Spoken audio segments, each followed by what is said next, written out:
Hi everyone, Mario Quintero here with my weekly live happy hour show, the one-stop shop produced by marioshomenews.com. Hope everybody's having a wonderful week. It's the last week in February. We're heading into spring pretty soon, and I hope you guys are doing well. Today I want to talk a little bit about some common sense things of what not to do when you're in a refinance or mortgage situation, whether you're refinancing or whether you're buying a home. These are some things that you definitely do not want to do because it could kill your deal, it could kill your refinance, and really ruin the objectives that you're trying to accomplish. So the first one, believe it or not, and I've seen people do it, is don't quit your job. Do not quit your job until the process is over, okay? And when I say don't do it until the process is over, because part of the quality and control of a mortgage is that the lender will actually sometimes verify your employment the day of the closing. So if you feel that you got to clear to close and you're closing Friday, make sure you stay on the job until the loan actually funds, because it could kill the deal if they verify your employment and your employer tells them no, they've been gone for about 2 days now and they no longer work here. So very important item. The next one is don't start a new business. Either you can't use business income until your business is 2 years old. So if you're going to be involved in a mortgage transaction and you're thinking about starting a new business, make sure you do the mortgage first and then go ahead and at some point start your business, because you're going to need 2 years of that business being in place, operating and making money in order for you to qualify for a conventional or FHA loan. If not, you're going to have to seek alternative financing if that business is less than 2 years old. Whatever you do, don't get a brand new car lease.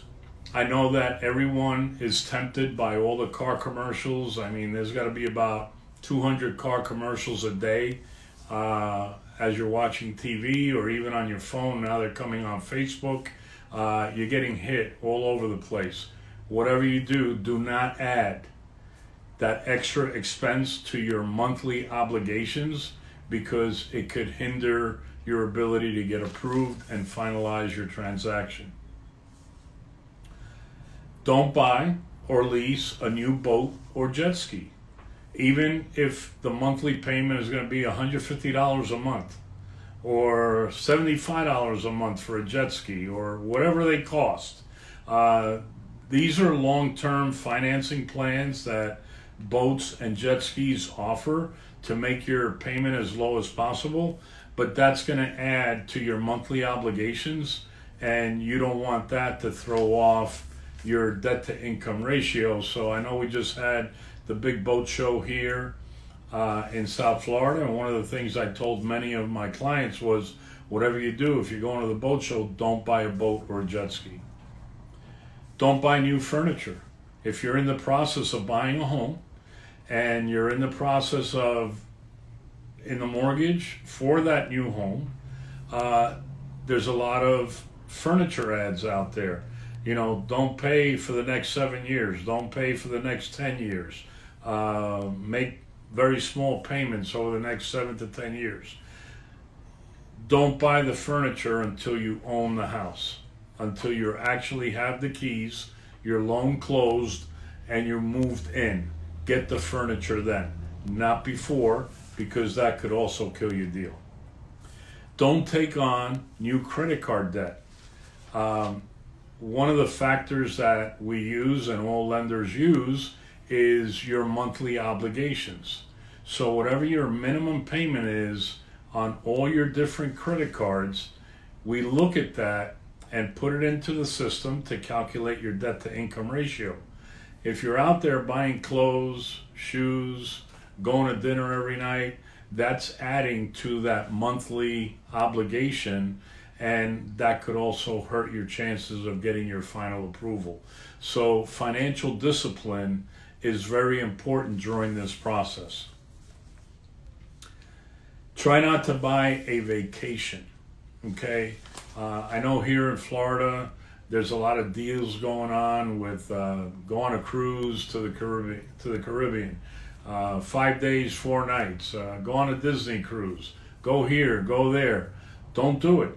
You got to wait until you're in the house, or wait till your mortgage is funded. And there's a difference between cleared and funded. Cleared only means that we're on our way to closing. Funded means that you're closed and funded. So any of these expenses, you want to wait until you're closed and funded before you add any of these expenses to your credit. Financial discipline, I just mentioned that before, is extremely important for all borrowers involved. So if we have 2 people on the application, you want to make sure that both of you are following the same discipline as to not spending extra money and adding money to your, or debt to your monthly obligations. Very important that everyone's on the same page as you're heading to meet this new objective. This is a big one because we see it all the time. You know, sometimes the telephone companies, maybe furniture companies, a mattress company, sometimes medical services or a lab, you may have a balance that you don't agree with, and sometimes it could be as little as $25, $75, $150, and maybe you don't agree that you are responsible for that small balance. My suggestion, try to work it out, but in the end, just pay it. You don't want to have that collection on your credit report for $25 to $150 and ruin the chances of you getting approved for your mortgage to either buy that house or refinance your current mortgage. So those are just some tips for today on what not to do when you're preparing to secure a mortgage, secure a refinance, or you're in the process of buying a house. I mean, spring is coming on. A lot of people are going to be out there looking at homes, and they're going to need to finance those homes. So these are some of the things that I highly recommend you do not do until you actually have the keys in hand to that new home for you and your family, and that you're enjoying your new home. After that, you want to buy whatever, that's up to you and your financial budgets and your discipline. But preparing and drawing until you fund, these are things you don't want to do.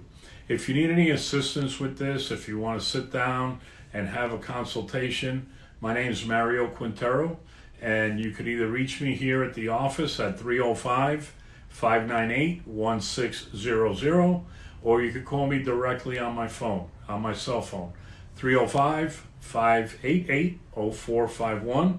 Once again, this has been another episode of The One Stop Shop. It's produced by marioshomenews.com, servicing all your real estate and mortgage needs in the state of Florida. Thank you. Have a great day and a great weekend. Have a good one.